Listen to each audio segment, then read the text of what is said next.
Three.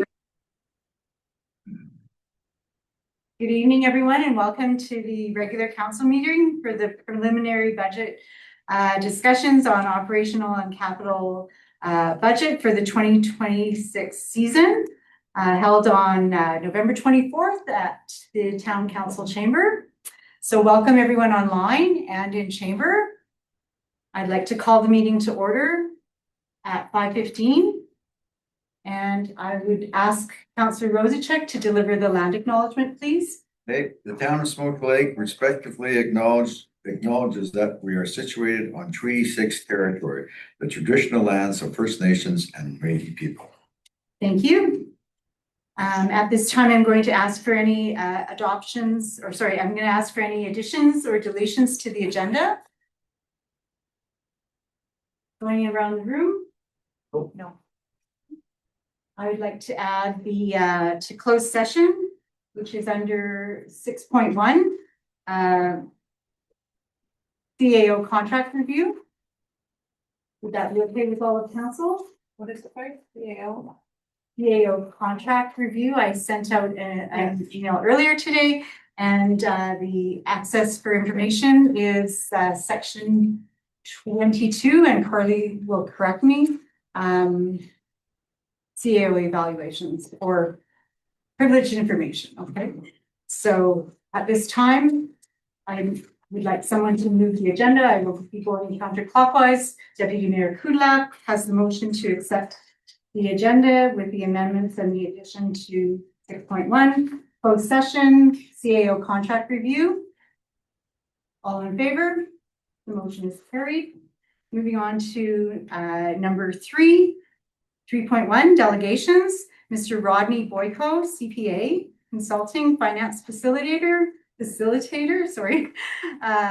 continuing our finance orientation okay.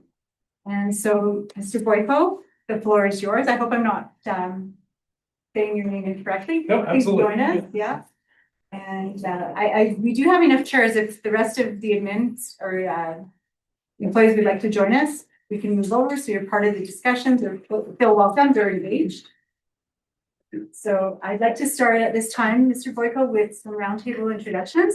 Myself, my name is Marianne Prosky-Zaruski. I am the mayor for the town of Smoke Lake. Deputy Mayor Tom Kudlak. Councillor Tegan Scar. John Robinson, Public Works Manager. MRTA Development Officer. Rochelle Amiot, MCSS Director. Me, Crystal Briggs. Molly, CAO. Molly Fighton, CAO. Carly Archowski, Legislative Service. Mr. Rosachek, Council. Bruce Chard, Council. Thank you. The floor is yours. Thank you. I think you were going to give an introduction. Yeah. I invited Rodney to join us as part of our continued financial orientation as I kind of give a segue to it in our orientation part 2 last meeting. And so Councillor Scarf and myself actually had the pleasure of attending the elected official training finance orientation session that he provided at the tail end of Alberta Municipalities in Calgary. And since it was such a well done course, I really wanted to have Rodney at this table just to provide the basic framework behind municipal budgeting and how we can move forward to ensure that we have the right framework that we need. I keep referring to municipal best practices, and this is what this is about. And I didn't expect to see Rodney there, but I had seen him about 15 years before that, probably in our previous municipal world. So it was really nice to see him again. And I'll turn the floor over to you, Rodney. Thanks, Molly. So, yes, name's Rodney Boyko. I'm a financial consultant, primarily dealing with municipalities. I've been working with municipalities for about 19 years now in financial roles. Worked with all different sizes of municipalities, everything from summer villages to working with City of Edmonton, City of Calgary at some of the training sessions. I've been working with the Elected Officials Education Program for about 8 years. I worked with service levels, Unis 101, and the finance programs. So the Elected Officials Education Program is a really great place for elected officials to get professional development that is specifically geared to your role. And it's really important to know, especially things like finance, what your responsibilities are as a council. So I need you to flip to the next slide. And Rodney, did you mention you have the CFO with Oh, Red yes, Water? and sorry, I'm the Next door. CFO with Lamont County right now. So I've worked with Lac-Vish County, I've worked with Town of Athabasca, directly doing budgets. I've worked with Clearwater County, and like I said, a number of summer villages as well on contract. I was also an auditor previously before I started in municipalities, and actually one of the things was I was auditing municipalities. And the thing about it is that the reason why these courses are so good and bringing in doing this kind of session is so important is that financial literacy in a municipality is extremely important, because one of the things is that what we do in a municipality from a finance perspective, you will not see anywhere else. Many councillors run businesses, work in large organizations, see all kinds of financial reports. These ones are very different. Because we're basically a child of the province, we do what the province tells us, not what what you're normally going to see in any other type of business. And everybody on the council table comes in with different levels of financial experience. Some might be, this might be the first foray into seeing budgets. Some, others might have extensive knowledge and been involved in 10, 20 years in municipalities. But this is what I call an arranged marriage. For the next 4 years, you guys have been put together, and you are going to have to be able to make the decisions together that make sense. And so learning what to do with budgets, how to do the reporting, all of that, what to look at when you're doing the reporting becomes so important. And one of the other things, almost every decision that a council member makes has a financial implication. I say most because I'm sure there's going to be something, but I haven't found it yet. Every council decision we do is going to touch finances in one way, whether it's adding human resources, reducing human resources, getting a contract, doing taxes. Everything we touch has some financial implications. And though we've only got a few slides here, I'm condensing an 8-hour course though into about an hour time. So as I go, feel free to ask questions and stuff as we go. So we'll go to the next slide. So I like to talk about the financial management being in a continuum. We often start with the strategic plan. That strategic plan lays out what our residents expect for services, what council approves for services. Those then turn into your operating and capital budgets, which is what today is about. Then there's implementation plans, which might be a 3-year business plan. It might be a department business plan, a variety of ways of how do you take those services that council expects to be providing and deliver them. And then reporting on them is what council has approved actually happening. And then the last one is course corrections. And so normally, the best parts of these financial plans do start with that strategic plan, but Alberta, in their wisdom, put the elections on October 20th. Our, organizational meeting at the end of that month, and now it's November and you've got to approve a budget. The timing doesn't work great. So we pick up these spots at the best spot that we can, and then we keep on going. And council's going to need to make a decision on what part of this is, what part of what the last council did do we want to keep, and what parts do we want to make course corrections on? What parts do we want to stop entirely and change direction on? And there's not a lot of time. We have to have a budget approved by December 31st. It's in the act. And the year becomes very, very short. In the organizations that work with, I get abused all the time in the fact that usually as soon as we finish one budget approval, I get started on the next year's budget approval. And it happens very quickly in these processes. Want you to go to the next slide, please. So this is your strategic plan from 2022. And from the looks of it, you've got some great strategic priorities. Everything from tourism, infrastructure, growth, community support, and the environment. So council has the pieces already started. And it's going to be the decision now of this council, what do we want to do? And every council should put, so there's two things, the strategic plan and strategic planning.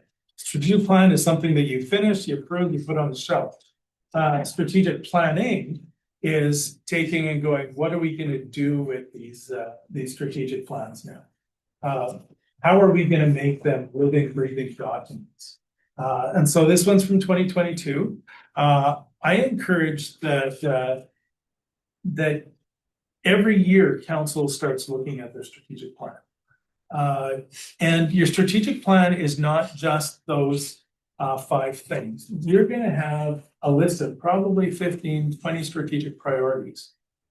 The problem is that we can't fund all 15 or 20 of those strategic priorities. So council's going to have to determine where do we draw the line. So which ones can we fund and which ones can we not fund? And what's important to our residents. And you guys all, I imagine, knocked on a lot of doors in town here over the last couple of months. You talked to a lot of people. You are the ones who know what is best for the town, and you've been entrusted with that. But now we need to get that put on paper. We need to get those things laid out as to what is our priorities as the town. I'm going to flip to the next one. So how you do that is that you need to translate that vision. All of those things that council said to the residents that we're gonna do in the next 4 years needs to be somehow put into to play, because otherwise it's just going to sound like political promises. And today you're on the bottom one, but we're going to need council to be looking at all of those things that we have done already to date, and are they the right things to do? And only council can make that determination.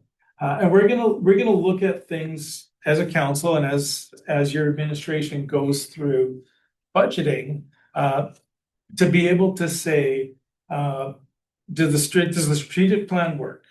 Does it? Go ahead. I see a dog up there with a tail. You mentioned the lowest point on the things, the budgeting. That should be actually on the very top, because without knowing your financial ability, you can't do any of the other services. So the monetary end of it is the most critical end of it. And the idea is you can't borrow yourself out of debt. Absolutely. And it's all about managing and having a proper tax base for the services that you have in the area. But yeah, I hope you Yes, understand what I'm saying. absolutely. And the thing about it is that it's a continuum. I'll talk about it when we get through what your processes are going to be with actually approving the budget. But that it's common that administrations and councils say, we have this much of a tax base, we are gonna do this dollar value worth of services. Sometimes you have to look at it from the other side and say, what services do we need to provide? And are some of those services that we're providing, can we fund it all? And if we can't fund it all, how do we stop? So that's why I say, when you have a strategic plan, you might have 20 items on the list, but you find out that you can only fund 5 of them. And knowing that those strategic priorities are there, but that we don't have the funds to do them, becomes the important decision and the important communication tool that council is going to be able to use. And of all of these things that are on the list here from a strategic plan of policies, these are all communication tools. Because that is the one thing, and I like to put it that the one thing municipalities are good at is providing services. The thing that they're the worst at is communicating that they're good at providing services. And when you go knocking door to door, you're going to hear a lot of things about what is missing, what should be done, what shouldn't be done. And the hardest part for you to do is then, okay, well, how do we determine what we need to do, what's important to do? How do we communicate back to our residents why we're not doing something? And I like to use snow plowing as an example. It's easy and it's the season. When you look at snow plowing and my CAO back in Vermont had a complaint from one of his residents, even when he was in a different municipality, about snow plowing. He got a call, and the complaint was that there's a berm in front of my driveway, the snow plow. And so that berm in front of this driveway, he was like, well, that's pretty serious. You know, our operators don't do that. So he went out to look at it himself, and he likes to drink Coke. So he happened to have a can of Coke in his car, and he put his can of Coke beside the berm. And the berm was not as tall as the can of Coke. And so everybody's levels of services and what they consider good or bad is going to be very different. And you're going to hear lots of things like that. And so when he went out, he was pretty upset at the grader operator when he went out. But when he went back and looked, and the grader operator was coming back to clean up all of the extras that he had left. It's like, what is reasonable when we talk to our residents? And how do we communicate those service levels? So yes, I'm talking about the strategic plan.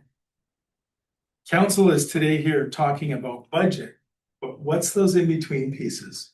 What are we doing with, a service such as snowplow? How much do we do? When do we do it? Do we do snow plowing when it's 3 centimeters, 5 centimeters, 10 centimeters? And a lot of small municipalities are doing things that they've always done. And so I happen to live in Redwater, and in Redwater, every time there's a snowfall event, they clean all of the residential streets of snow. That's a service that they've chosen to do. In the city of Edmonton, though, if they get residential streets cleaned once in a winter, that's probably pretty good. My brother lives in Edmonton, and he says, yeah, like it's pretty tough getting through those streets without a 4x4 truck. And so Redwater chose to do it that often. Smoky Lake is going to need to do that same thing. Is there some things that we're doing that maybe we need to adjust our service levels to meet our budget? Or, do we need to increase things? Do we need to decrease things? How do we navigate what those are, and how do we make those decisions? And when we do, my recommendations on those is that service levels discussion. So how do we translate all of our service levels to actually be able to say what council wants, and then for your CAO and staff to then come up and cost those items, and council again then gets to do some back and forth as to what's best. And one of the things that I say about administrations, and I always, it's great that your CIO has brought somebody in to help talk about budgeting through, because it is such an important thing. Your administration is not, when we're talking budget, it's not an us and them. It's not, administration is trying to get money out of council again. Your administration is here to fund the services, to fund the strategy that you're desiring. And they're going to put some things in budget that might look like it's taking council over budget for what your revenues are. But that's just the cost of the services that they've analyzed over the year that you've been looking at, or over the 4 years, and looking at the different motions that are made. And so I really encourage you to look at your CAO as your chief advisor as well, not just your chief administrative officer, because that's what they're here to do for you. They're here to say, okay, you've asked for these things in budget, this is what it's going to cost. And not to go, oh, well, they're looking for a Cadillac all the time. Now it's the council may have requested the Cadillac service, and now we have to get it down to a Pinto service because maybe that's what we can afford. So, but those are the back and forth that you're going to have to do, is looking at, so yes, we have a finite amount of money. Is our strategy too big? Is our strategy too small? Are our service levels too big, or are they too small? How do we balance those things off? And every municipality comes in at a different level. So just because you don't have them now, those service levels enumerated or the strategy enumerated, doesn't mean that that's bad. It's just, where you're at today. And the complexity of your strategic plan, or the complexity of your service levels, is going to be very dependent on you as an organization. And these aren't something that are going to be created overnight. We're coming in, and we've got, like I said, you've got a 4-year arranged marriage, and this is going to be a 4-year goal to get those things completed in that time frame, so that you can use them when you're talking to your residents, because that's going to be your biggest thing. So when you have some of those things like the budget packages, the strategic plan, I encourage you to carry those around, because people are going to ask you, what are you doing as an organization? So I put my vote for you. Now what? What am I going to see? And you say what the strategic plan is going to be. You also say what we can't do as an organization, so that they have some realistic expectations. Did I answer your question good enough?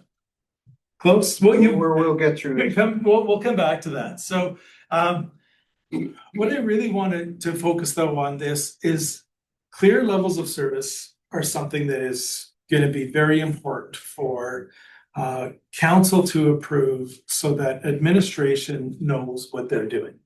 And when I say knows what they're doing, not knowing how to clean the streets or how to run an FCSS program or how to do the financial statements, it's what does council expects to see on those service levels? So when the street cleaners go out, or graders go out, that your residents are saying there's a burn. Because when I think burn, I see something this tall, not something this tall. So and having that clear link between your strategy, between your operations, and getting your financial decisions together. So you can go to the next slide.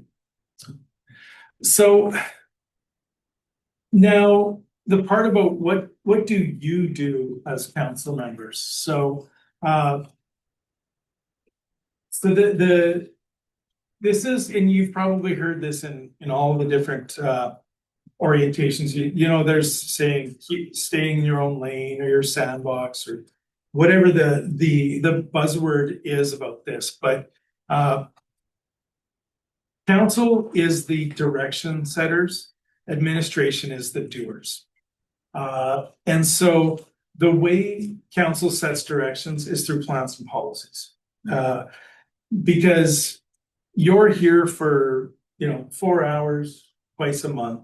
So you got 8 hours that that council can make a decision. Your administration for, they're there for the rest of the month, putting their 160 hours worth in, or 2,000 hours a year.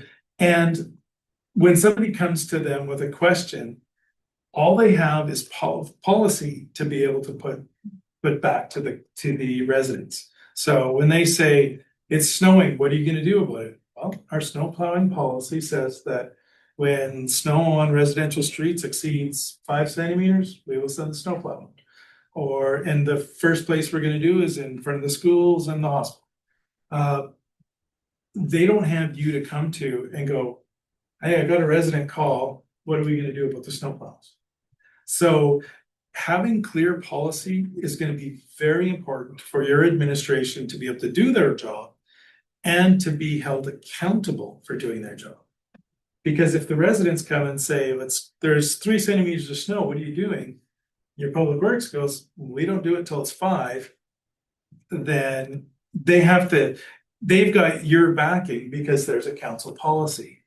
If there's 8 centimeters of snow and they're not out, and your policy says it should be 5 centimeters, now you've got some talking to do with your CAO. And having that accountability back and forth with your plans and policies is very important. And they need to be consistent. If you have a transportation master plan, but your transportation policy or your snow plowing policy don't match, then there's going to be some inconsistencies, because he might be running off the transportation master plan, Molly might be looking at a policy, and you guys might be looking at something completely different. So consistency between plans becomes very important. And consistency between plans and budgets becomes very important, because if you put something in a plan, but you don't put any money towards it, then what's the benefit? And adversely, if you put something into your budget, but it's not in your plan, is there a reason? Why are you doing that? And it's confusing to your residents, because they go, well, they said this is important in this plan, but I see money in the budget that doesn't go to it, or I see, both ways. So, the other thing that council needs to do is confirm those service levels before budget development, because what you've promised to your residents, your administration needs to be able to come up with a cost to do that. And I know the question is, or your statement was, we only have so much money, how do we then fill out the services? We actually need to start thinking about budget in the opposite direction. We need to say, what services do we want to provide? Administration, what is it going to cost to do those services? And we come up with those costs of that services. Administration brings it back. Again, they're not bringing it forward because they want it. They're bringing it forward because that's the direction that council provided. And it's going to then be up to council to determine, do we amend that? And then the other thing that you want to do is you want to focus on your outcomes and your long-term sustainability. How are we going to keep the town of Smoky Lake sustainable into the future? One of the things that you will find in your 4-year term is that a lot of the big things that you start in this 4-year term, you are not going to see to completion. You are going to see to completion what the last council did, the last council approved, because it takes years to get things together. Yeah. I think one of the things I heard you say in that course is that it's wise to create a strategic plan that will take council a year beyond their term. Yes. For that continuity and help with the budgeting into that next year too, right? Absolutely. One of the things that is even, it could be 4 years, 8 years. One of the things with budgeting, I actually recommend 5-year operational budgeting, because the thing, when we look at, especially for the new councillors in the room, you started on, you got elected on October 20th, you got organizational meeting, then you had AB Muni's conference, you had 2 days of orientation. Orientation had to happen before your organizational meeting, and the province changed the rules, the week, Friday before, a lot of the organizational meetings. And now you got budget and all of these things. There's so much happening in a very short time frame.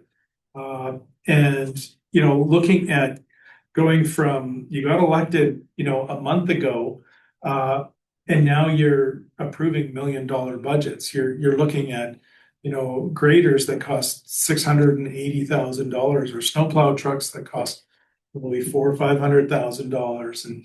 And all of these things are, you're like, what do you mean I got to do all of that? And so if you as council start looking at 5 years, so a year beyond your term, it helps set up the next council for keeping the lights on, doing those things that you have to do. And the strategic plans should almost be 10-year plans because it helps to be getting those things going. So you really do need to be looking not at just day to day, but council needs to be looking at 5 to 10 years down the road as to what's going to happen when we're done. What are we going to be known for as council? Because right now, I'm sure you guys have looked back and went, the last council did that, and I have no idea why. And you are going to be Careful. Well, absolutely. No, but you hear that all the time, and it's the last council or the last council before that. What were they? What were they thinking? And a lot of times it's now, well, they were thinking, whatever, and somebody else in 4 years' time is going to be going, why was council doing that? What were they thinking? And you're going to be the people that they're saying, what was last council thinking? So, and great that we've got the continuity though, that with our mayor, that to be able to see some of those things through. There's a lot of municipalities. Well, I think they said 40% of municipalities. 46% overall. Alberta. Yes, so Huge turnover. absolutely. And so there's some municipalities that have had complete turnover on council. And if it was just day to day, like there's going to be a lot of trouble, in some of the municipalities being able to pick up what was happening last time. So, Yeah. So some of the things that council should not do, though, council should not be trying to build department budgets. And I use for Molly and Tegan who were out there, I use an analogy of the phone book. And so because of the color of our hair, I know you guys will understand that. So what was when the phone book used to come out, what was the first thing that we used to do when we got the phone book? We looked for our phone number. And if our phone number was in there, that book was great. If our phone number was not in there, the book was garbage. Yeah. And we do that with budgeting. We go to the one thing that we know and we try to analyze right down to, is our number was our number in the phone book in there? Was our address there? Was it spelt right? We do that with budgeting. And a lot of times we pick on the public works guys because of that, because we know certain things and we say, well, they shouldn't be putting so much in for trucking. They should be using, internal trucks, or why are we buying a new grader this year, and starting to kind of dig into the details of a department budget. What I encourage you to do is ask the administration, are they efficient? And where's areas that they can be more efficient?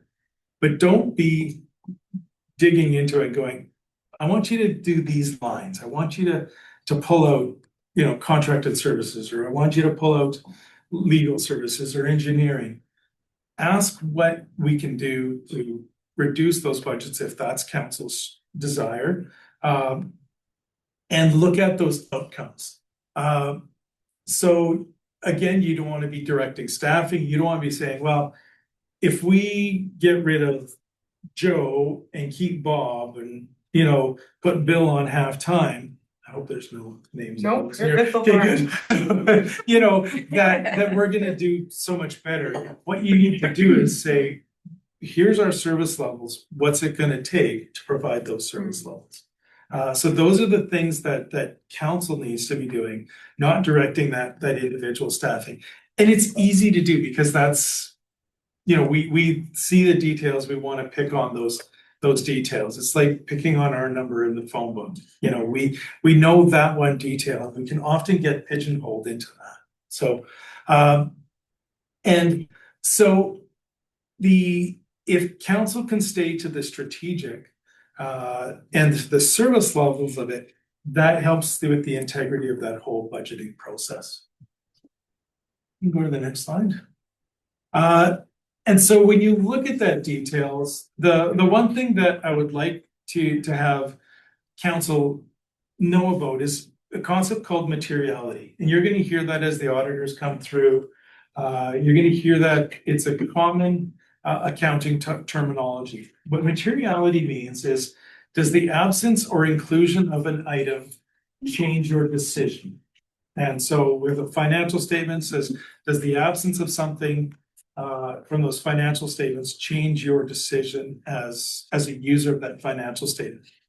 And you know, you might hear that that the auditors come through and they might say that the materiality level was 100,000, 200, 300, whatever number that they come up for your municipality. That means for them, they're looking at anything above that dollar value, and they're trying to make sure that they're all there. Now, if there's other items below that add up to that material level, they're going to make some statements on that. But you as council need to also be thinking about materiality.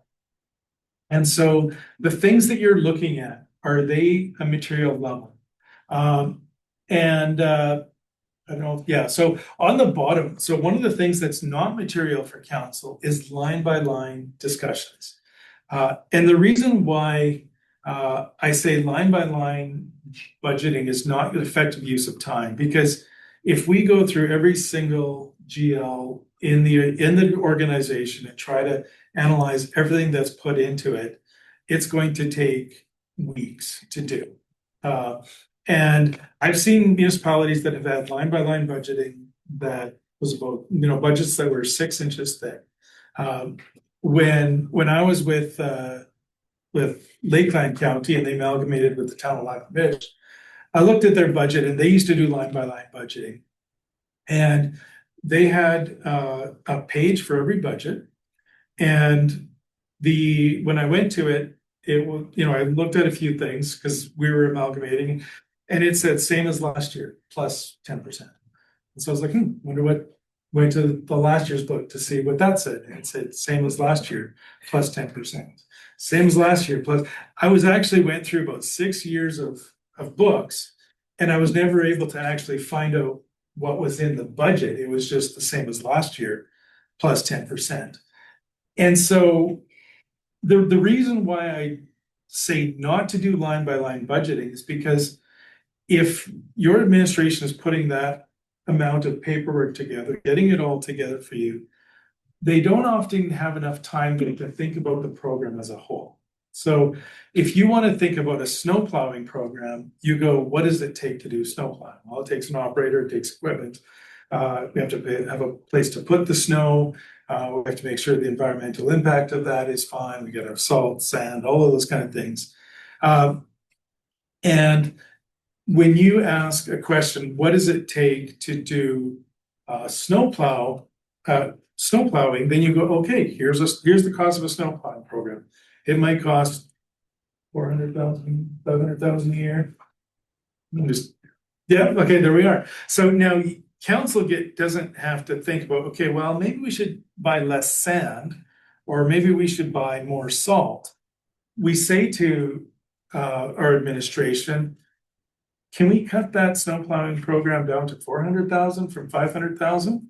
And then they get to go back and go, yeah, I think we can. We can cut out this part of the service. We can maybe change it from 5 centimeters to 8 centimeters for when we're doing it. We can say, you know, we're going to, you know, take 6 days to remove the snow instead of 4 days, or however, whatever your policy is set up as. And that gives your administration the ability to do some manipulation. But if you're sitting there line by line and trying to take $1,000 out here, $1,000 out there, you're never going to get to having an effective program.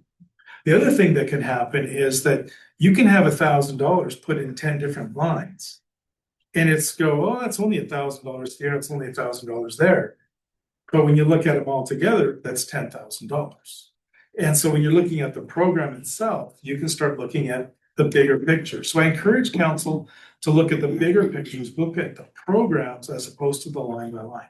Now, your administration needs to have the line by line because it's part of the trust but verify. You need to trust that they're doing what council wants. And you're going to want to verify some of those lines. You're going to go, okay, let's dig into the snow plowing program. What's it take? What are you budgeting in there? How much man hours are you putting in? How much fuel? How much equipment? And start to be able to dig into there. So they have that. And if they don't have that, then you're going to need to start to ask more and more questions. But I've seen their package, so I know that some of it's there. The comments, line by line. I'm a recycled counselor. We have done them in the past. And we found lots of variances. We did lots of trimming. Because when you have fiscal restraints and you only have X amount of dollars, we found other places where there's dollars that could have been moved around. And the other comment, when you were dealing with the other municipalities, plus 10%, plus 10%. There is no more plus 10%. You have to be diligent in. I got no problem giving extra 10% as long as the services and amenities are a lot better. But if they're gonna stay the same, or if you're gonna hire 2 people to do one person's job, that's where I draw the line. Right. So, I understand your pitch here and you're facilitating this. It's just, other part of reality is sometimes council does have to go line by line. And in past history, the town was in some situations and we have, figured things out. Right. That's a nice way of saying it. So, and that was past history, and you've got a new administration. And part of that is trusting the people the experts that you have, and that's where the chief advisor part comes in. And the danger of cutting individual lines or trimming individual lines, of council trimming the individual lines, is that some things can hurt other services. Now, giving your administration direction to cut those, that is the thing that they need to do. They need to come back and you need to say, we got to cut this program by $100,000. How can we do it? And get them to come up with that. Okay, go ahead. Yeah, and thank you. So I agree somewhat with what Councillor Corlette's saying and what you're saying as well. It was just in the news last year with the city of Edmonton that Mayor Soji said they were going to do the line by line. But I agree, it's finding that balance with, maybe the details of what is being represented in that particular department to kind of meet in the middle and find out the balance or what works for our community too. Yeah.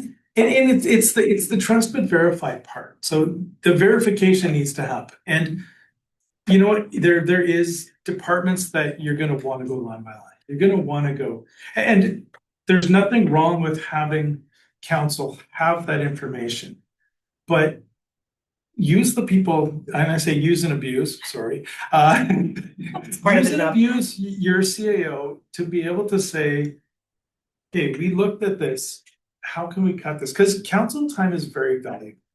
And if you're spending hours and hours and hours going over a budget, these guys are for every 4-hour meeting, I'd say that your administration is probably putting 20 hours of preparation into that. So use that 20 hours wisely.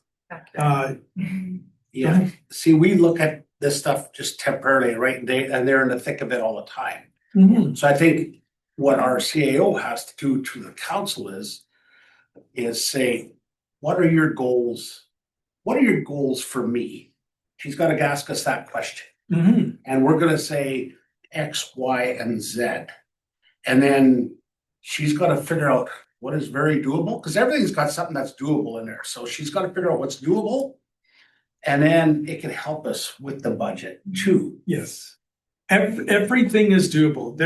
I have never said no to council.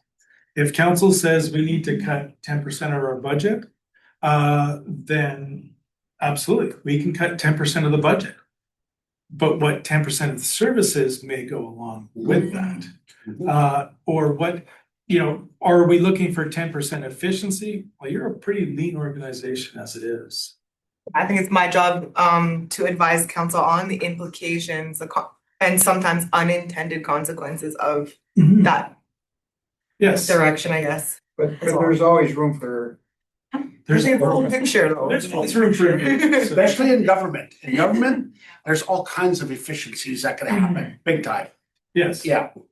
And I think for finding balance of this conversation, we heard you say that it's okay to go line by line for some of the items. So, and I think it's to speak to everybody's point, meeting in the middle and finding the balance. And so I just wanted to talk to team. Sure, go ahead and close the door. Everyone's feeling a little chilly or? I'm fine. I got my first one. Oh, run It's gonna get real hot. Make sure it's unlocked. Yeah. That makes me crank. I just want to make a point here. This is fifth kick at the cat, and every single time I was on council, we have found, when we went over the budget, we always found extra. Or we did some trimming, and we also, whatever liquidated items, looked back into the operations. There's always a better way of doing things, just because things have been done a certain way for a few years, maybe there's a better way. And it's a change of times, right? Yes. Well, and that's absolutely, with your administration, that's why I say I never say no to a council. If council says we need to be more efficient, then I say we will find a way to be more efficient. If council wants to cut, a certain amount of money out of the budget, yes, we will find a way. Your administration might come back to you and say, well, the only way for us to be efficient is we might need to remove this position, or we might need to stop this service, or but everything's going to have an implication. So, that same operator that's removing snow in the wintertime is probably also going to be mowing grass in the summertime. And, all of those things are, are we doing one thing that we shouldn't? One municipality I was working with was about trucking, and they wanted to do all the gravel hauling by contractors because they want to save their vehicles that they had. And it's like, okay, well, but it's going to cost more. But this is what council wanted to do that. And so we made, it was a conscious decision that council made. Or do we say, well, we're going to use our internal, so on the rural side here, we're going to use our internal equipment, wear it down faster than it might be because we're using it more. So we have a snowplow truck for the winter time, might as well use it for gravel in the summertime and that kind of thing. It So all comes back to plus and minus. yes, exactly. It's the plus and minuses, so are we And the wearing? replacement of the item. Yes, are we And wearing it out? increases in what things cost now. So, Everything's doubling, tripling within 2 Absolutely. 3 years. yes. So Well, I looked at graders and I was looking at the cost of graders, so they were $400,000 in 2014. They are $688,000. fire trucks the same way. Fire trucks, Double. and somebody builds a multi-story building, you gotta have a ladder truck and, the cost of it. And a lot of these are, where we used to be able to buy equipment when it was, if we wanted something in January, it was there in February.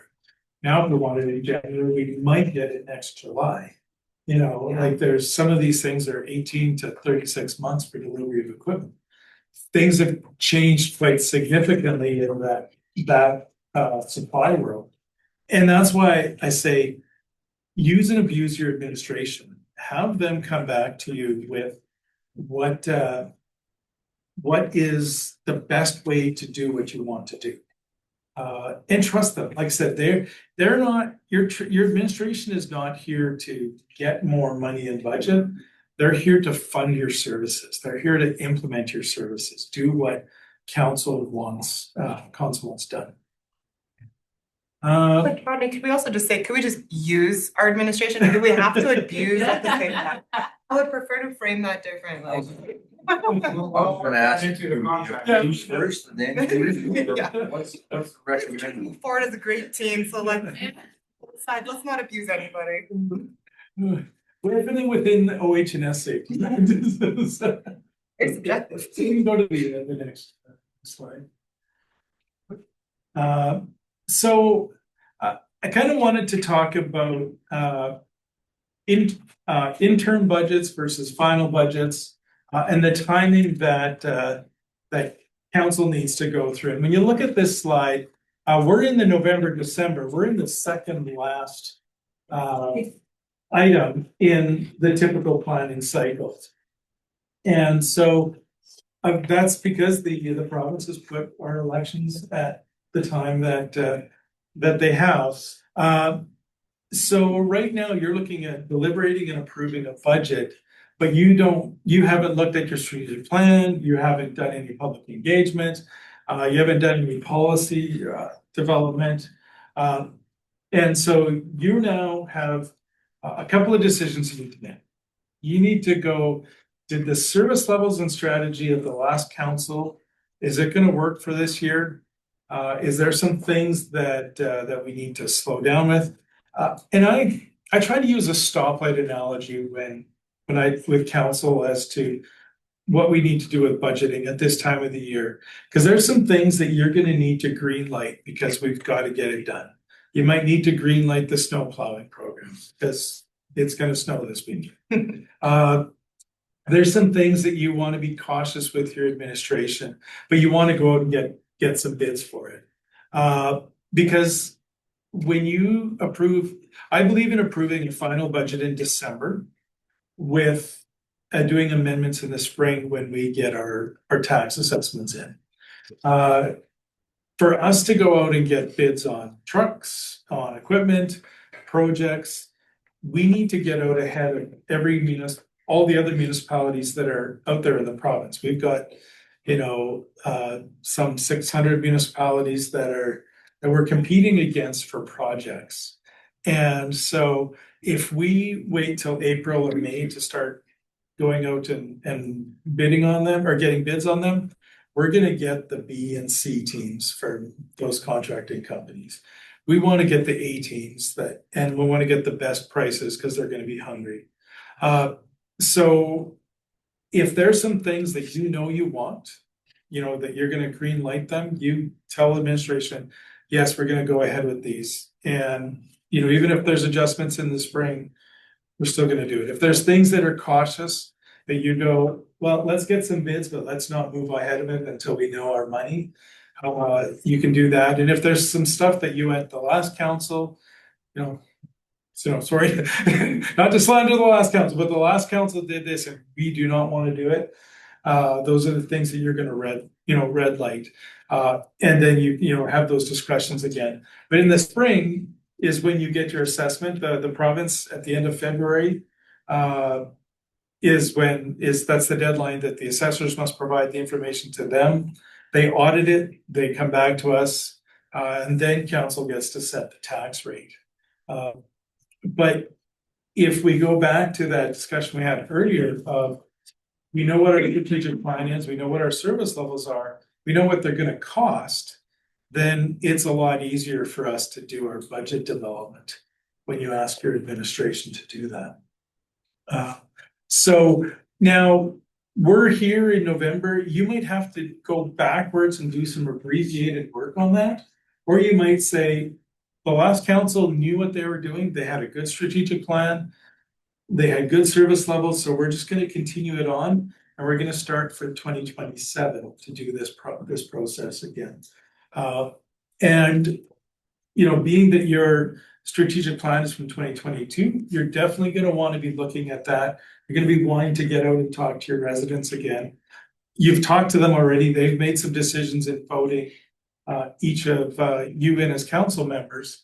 So you've done some of that, but it's good to get out and talk to them about the budget, about the strategic plan, about the service levels, so that they can know, like I said earlier, they know what good things we do as a council, or what good things we do as an administration. So this year's gonna be weird, and it's gonna be every 4 years, it's gonna be weird, but then you wanna kind of get to that cycle. Every early winter, or like January, February, you want to be starting to think strategically, so that you can kind of be looking, going, okay, yeah, in the spring, we're gonna start doing our strategic plan, we're gonna set up the budget for next year. And think about that green light, red light thing. Is there some things that we need to stop? Is because with strategic plans, with service levels, and with budgets, they're living, breathing documents. What you are doing today in November, you might get to next October and go, what were we thinking? And just because we put it in a budget doesn't mean we have to do it. Or just because we didn't put it in a budget doesn't mean we can't do it. These are living documents. Council can make amendments, they can use reserves, borrowing, whatever council has, whatever tools council has available. So any questions on that? Because this is always the one that people they don't necessarily understand why our elections are at the time that they are. But okay, so what you're gonna see when you're approving your budget, one of the things that you're gonna need to do, and every municipality has to do it, and I'm gonna just, talk about the elephant in the room. You're gonna need to talk about a cost of living allowance for your staff. The costs are just like the cost of providing the service or buying a grader, the costs for your staff are going up.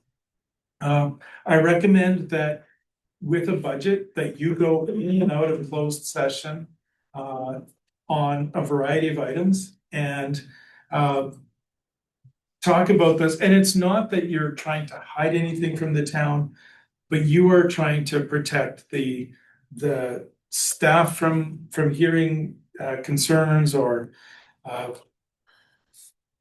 talking about, your administration might say, you know what, cost of living is 2% this year. We're recommending a 3% because the union down the street is doing 3%.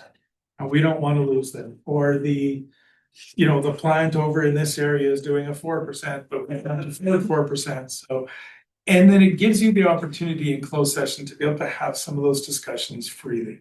There's nothing wrong with closed sessions in budget meetings, as long as they're, as part of the act. I highly recommend that the budget sessions be open for certain parts and closed for others. And yes, we have residents watching, and they have to realize that things are gonna, come in and out of closed session.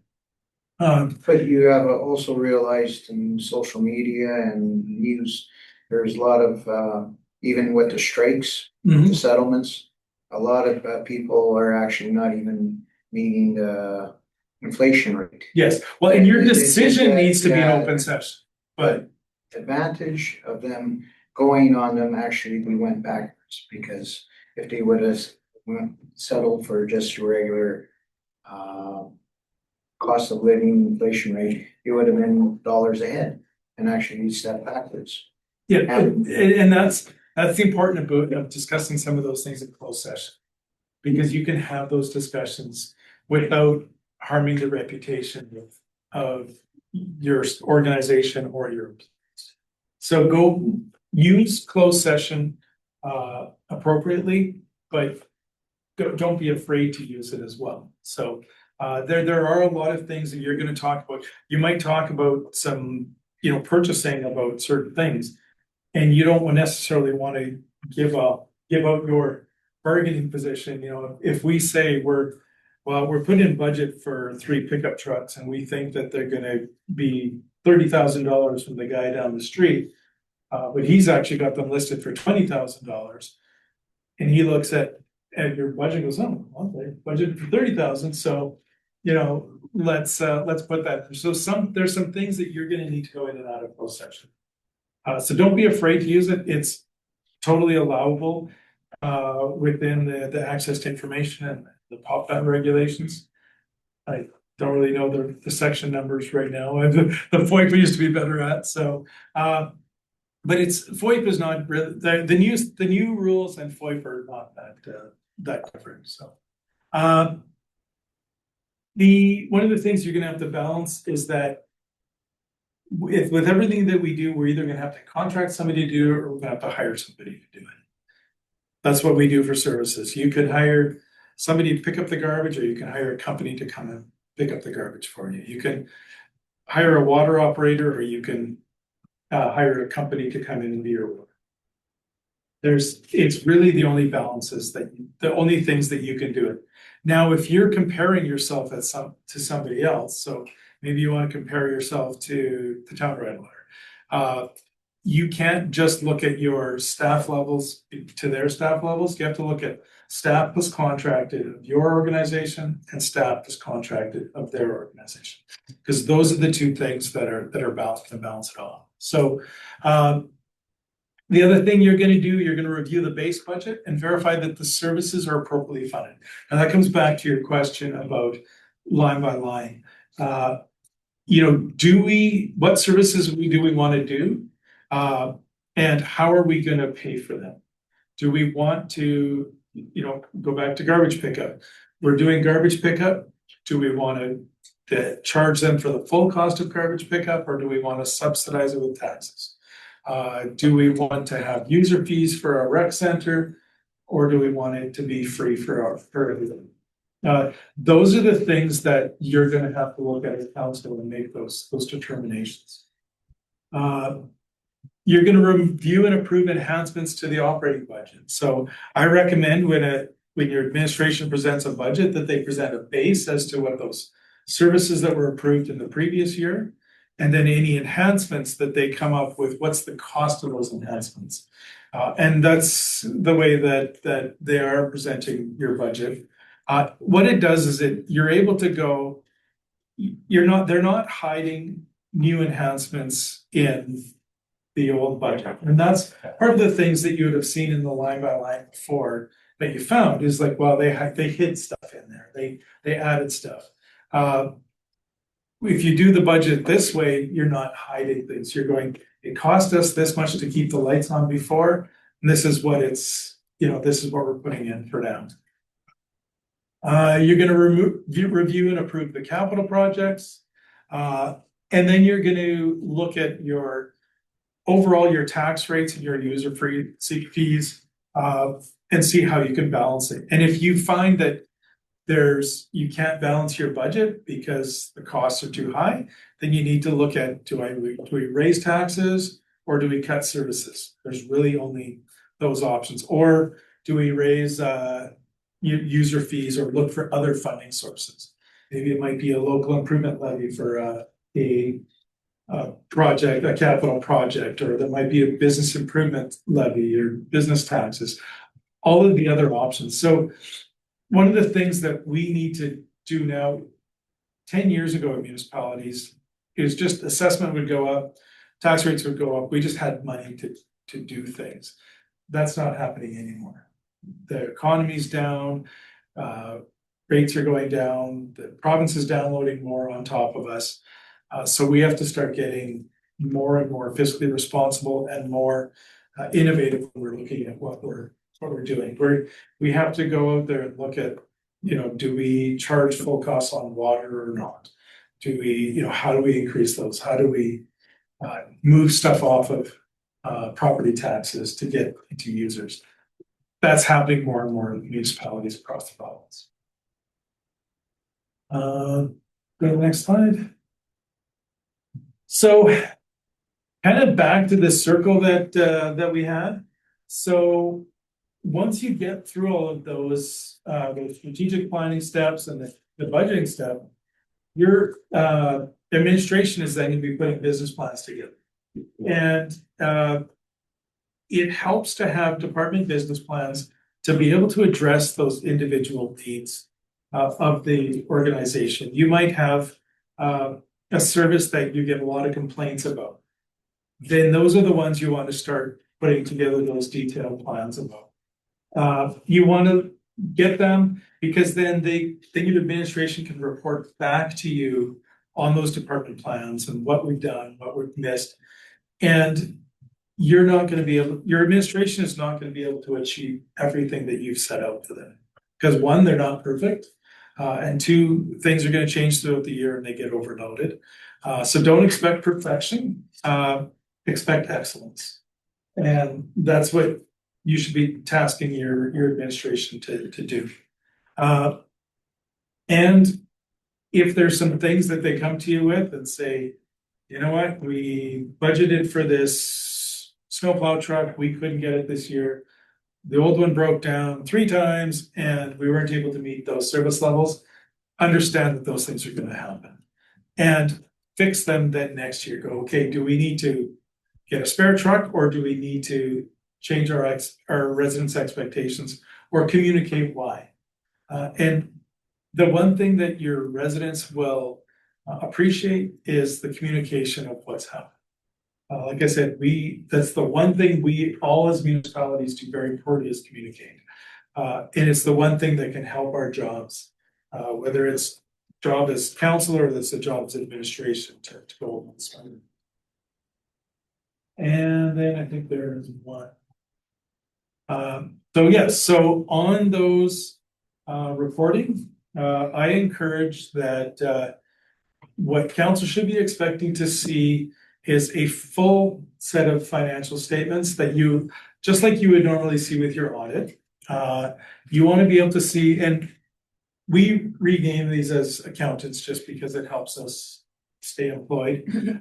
So the statement of financial position, we all know it as a balance sheet. So if you've been in business, that's what a balance sheet is. It shows what you have, your cash, your investments, what receivables you got, what you owe. Statement of operations is your income statement, and it's the only thing that the MGA states is a requirement, and the MGA states that you need to have a statement of actuals to budget as often as council desires. That's as much direction as the MGA gives with financial reporting.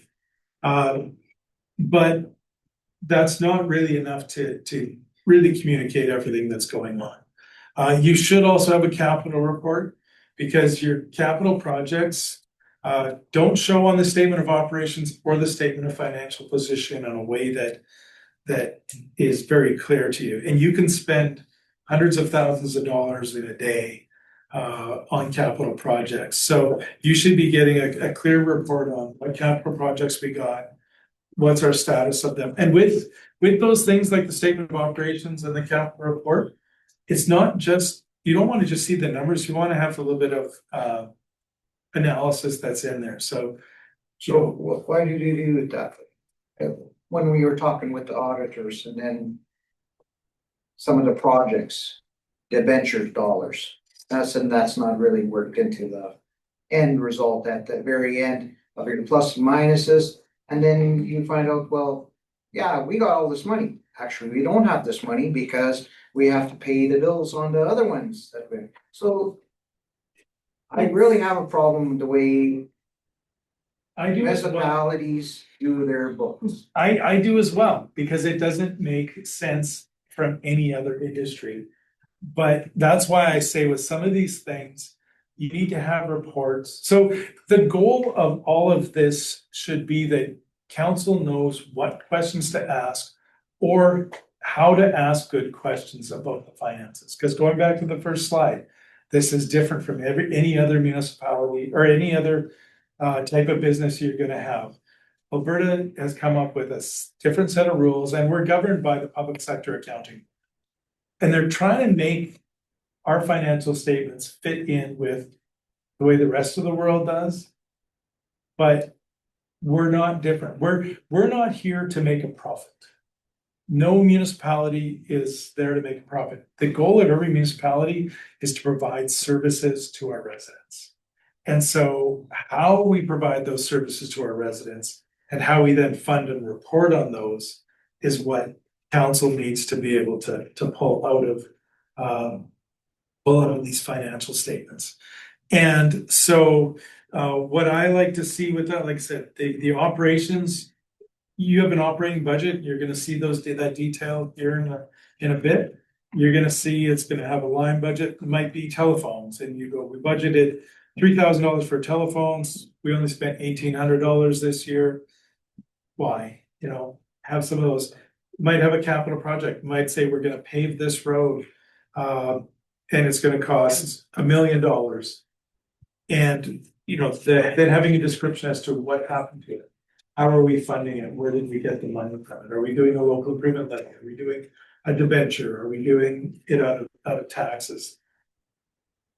Knowing more and more about the finances, and I said, I'm condensing an 8-hour course into an hour and 10 minutes. So, some of these things, you know, I'm gonna put a plug in for the elected officials training course.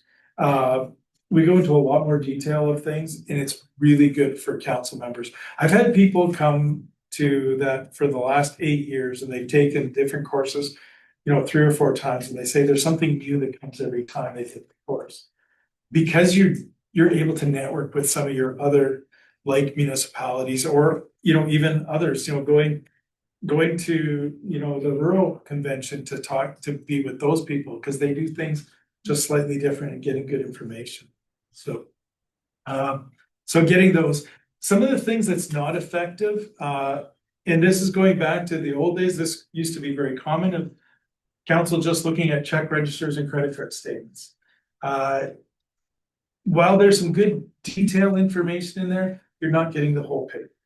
You're not getting to see, you know, for instance, like a capital project, everything of that capital project together. You're gonna see that, you know, they hired a truck, and you're gonna see that they hired a hoe, and they're gonna see that they brought in a paving crew, but you don't get to see that whole program together. So I don't forbid councils from looking at it, but I say it's a very poor piece of information to do. Look at the financial statements and then ask good questions, and don't be afraid to ask questions.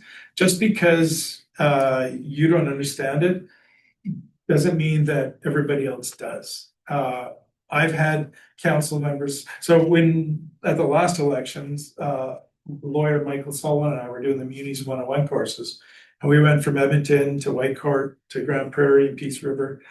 And we had the exact same questions that people asked about the things that we were doing.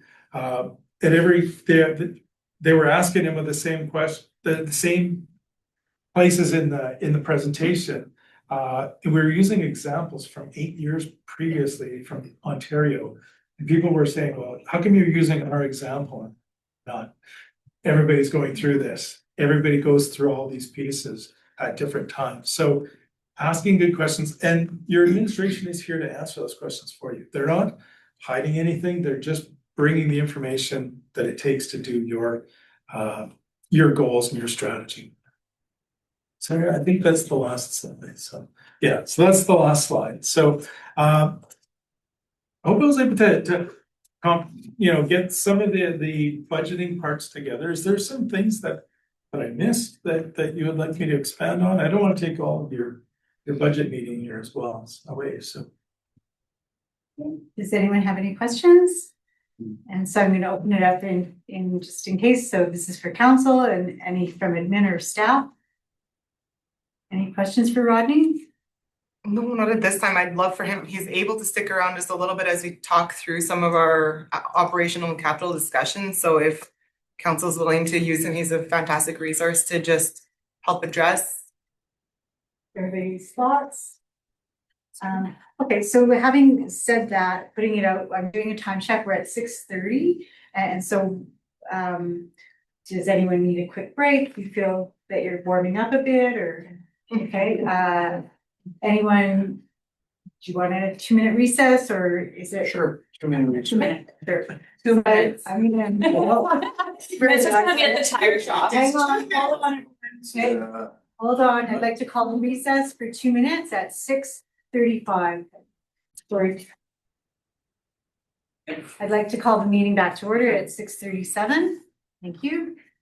And so we're moving on in the agenda. We're after the delegation. I'm not sure if you'd like us to accept it as presented or what's your thoughts? You can accept it as presented, it's just basic orientation material. I'll wait for the motion and then I can speak to the next part. So Councillor Spark, I'd like to make the motion that the town of Smoky Lake accept the information and presentation given by Rodney Boyko, consulting finance facilitator regarding the continuing finance orientation. any more discussion on the motion? Seeing none, hearing none, all in favor? The motion is carried. Thank you again, Mr. Boyko, for attending our meeting and for Your relation to Henry? No. Okay. and for staying on to walk us through the next part of the budget meeting. So, and just because it's my duty, just a time check, so we're resuming at basically 6:40. We have a couple things on this agenda, on this topic to go through, and then the closed session. So with council or with the council and administration's permission, anyone can call a recess if you need an upcoming break so that we're not here past, in my mind, we're not here past 7:30, hopefully. It'll be tight, but we're going to rock and roll. Okay, go ahead, Molly, the floor is yours. Okay, so just to open up some of the information that has been shared with council. I don't know if Ronnie quite spoke to this, but the term bridging budget, that's something to keep in mind. This is a transitionary or rather an interim budget. So it is meant to bridge us from where we currently are with our base service levels, which is what we will present as part of our operational budget, leading us into the new year until we can have more of those strategic plan conversations. So we are here today to introduce concepts, talk about any pressures, and then gather some of council's insights to help shape those iterations of the 2026 budget. We have budget meetings scheduled in December where we will take away council's direction and make some of those changes and come back for further conversations. So today, I guess what we would like to reiterate is council's role is to set those expectations, identify any desired service level adjustments, and flag any priorities or concerns for administration to take away. So we have two essentially budget draft packages at this time for those preliminary conversations. So again, the operating budget covers the day-to-day programs and services. The capital budget covers the long-term infrastructure investments. Our operating budget funds our essential services. So water distribution, wastewater, roads, sidewalks, snow and ice removal, fire bylaw, policing costs, FCSS, community programming, administration, planning and development, and future economic development, and our parks and recreational spaces. So these are the services that help our community functioning daily. Key pressures to keep in mind for 2026 as we enter these budget conversations is inflation in fuel, utilities, and insurance, RCMP cost increases, policing requisitions. There's been provincial shifts in the educational property tax. I believe Crystal has a handout to provide council with on that. Increased demands on social support, so that affects our FCSS division. And aging infrastructure. So we have aging infrastructure, which is requiring more frequent repairs. And all municipalities are absorbing these pressures. The town of Smoky Lake is no exception, but it impacts our operational decisions and our capital decisions as well. We operate with 10.5 full-time equivalencies in terms of employment positions across all of our municipal service areas. So council's expectations for these service levels do need to reflect our limited capacity moving forward. I've outlined some key questions. This is not written down. These are just discussion points for council as we enter these preliminary conversations. But our service levels, we need to think, do we want to maintain, increase or decrease? So that's a key question. For taxes, do we want to maintain historic 2% increases or look at something different? Our user fees, Rodney mentioned this briefly. Should we be adjusting our utility rates so that we're ensuring more cost recovery? And that's something that's provided in the package as well. Community expectations. So what level of public engagement do we want as well? So that's something that was outlined in that overall time frame, and we put together some thoughts in the actual council report as well that speaks to this. And growth. What types of growth does council want to see and support moving forward? Strategic investments are something that will come out and as we get into the strategic planning conversations, but tourism, recreational, economic development, are there certain key areas that council wants emphasized in our budget process? So in a nutshell, that was kind of the overall questions we need to ask ourselves as we talk about the operating budget. The capital overview is something that's been provided as just and as part of our draft 10-year capital plan that's been presented to council in the package here today.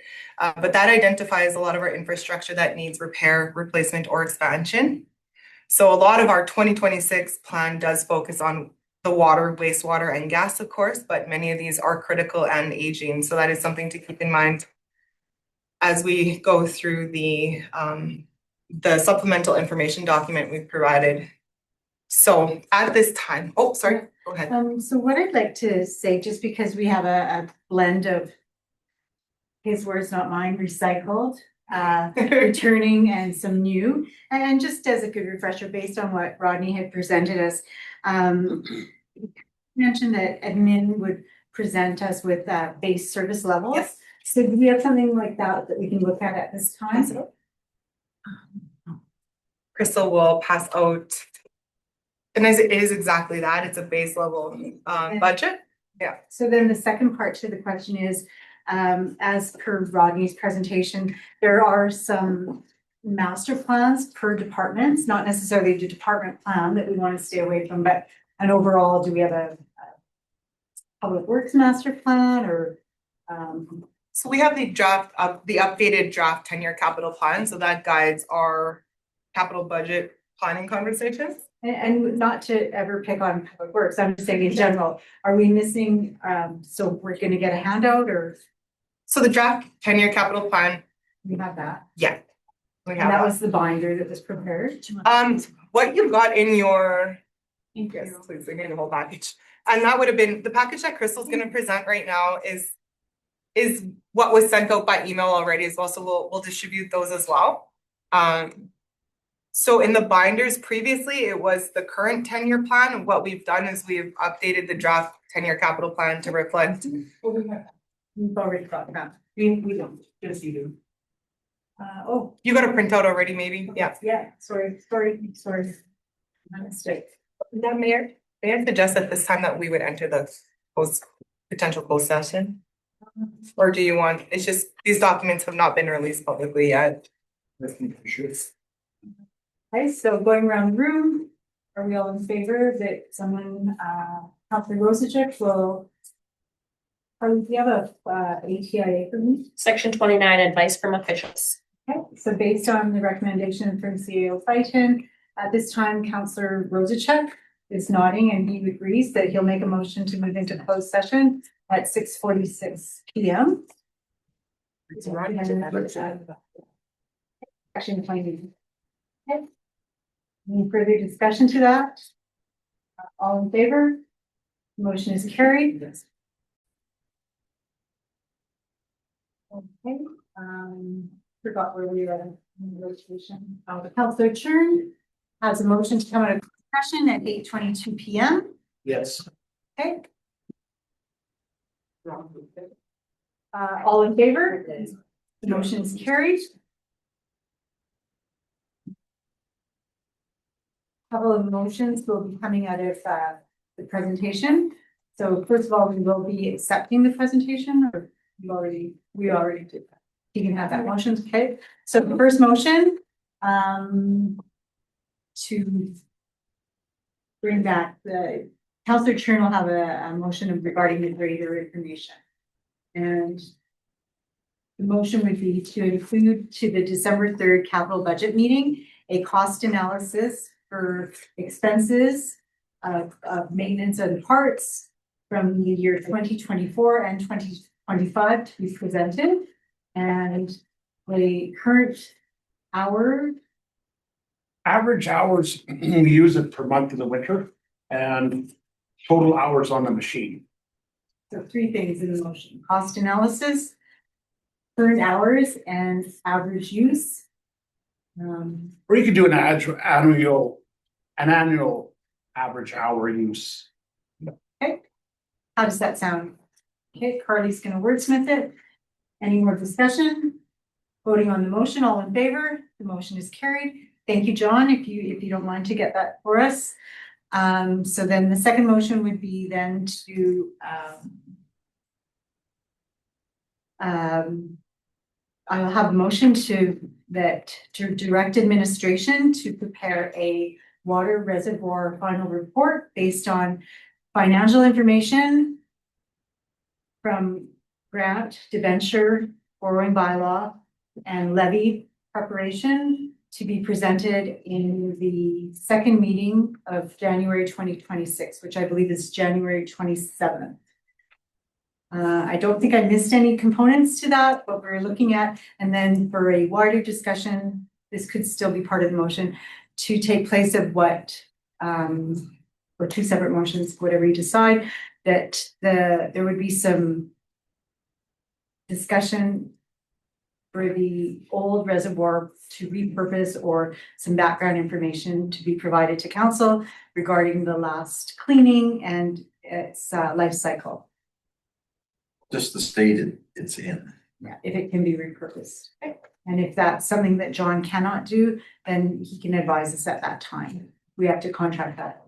That's not part of the motion, but how does that sound? Sounds terrible, but.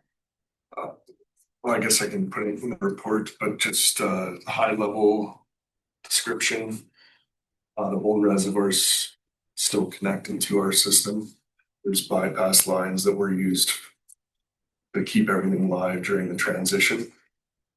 But there will be, if we were to use it again, it would have to be cleaned out and shock chlorinated. And there's 2 main lines coming out of the bottom that were capped off a distance away from the tank, so you would have to fill in those lines with Fillcrete or some other material to fill it up, and then there would be stagnant water in those lines. And Does it hold a seal? there's some effervescence on the exterior of the tank. I think that's one of the main reasons it was replaced. Like, it's showing some signs of failure. Nothing. But it wasn't failed. So what I'm thinking is it would be good if it's still functional, it'd be good to have that as an emergency reserve of water. It doesn't have to be treated, it can be raw. If ever we have an emergency, if we, Or for commercial use for the trucks to fill up there. Okay. that Looking- me Yeah, too. these are all part of Yeah. good discussions that we'll look forward to having in January. And again, there is an engineer's report on what the status of it was, thus the need to get a new one or something to advance. So there is some data collected. John will have time to present that to us or compile it, and we'll receive it in a report and move the conversation forward from there. If that's okay with everyone? Yes. Any more discussion? We've gone in a circle. Councillor Rosachek and Chern have weighed in, myself. Councillor Kodolak for Spark. Any additional information to the motion? No. Okay, seeing none, hearing none, all in favor, the motion is carried. Thank you. Thank you, John. And lost my mind. Third motion is, oh, we're good. Nope, we have 2 motions. Thank you. Thank you again to administration for everything that's been prepared, and to council. It's been a long evening talking about numbers. And thank you. So anyone that's leaving now is free to go, and we're going to go back into closed session at 8:28 PM under the ATIA for CAO contract review, ATIA 22. Thank you. Motion, or Councilor Kodalak has the motion. All in favor? 8:28. The motion is carried. Thank you.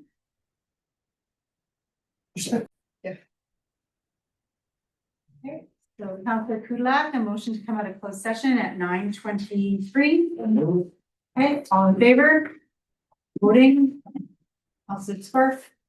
All right, okay, all in favor, or sorry, motion is carried. Thank you, sorry. Councilor Scarf to accept the information in closed session as discussed. I accept it. Councilor Scarf moves. All in favor? Okay, thank you. The motion is carried. Councilor Rosachuk has a motion to adjourn at 9:24. All in favor? The meeting is adjourned. Thank you very much, everyone. Enjoy the rest of your evening.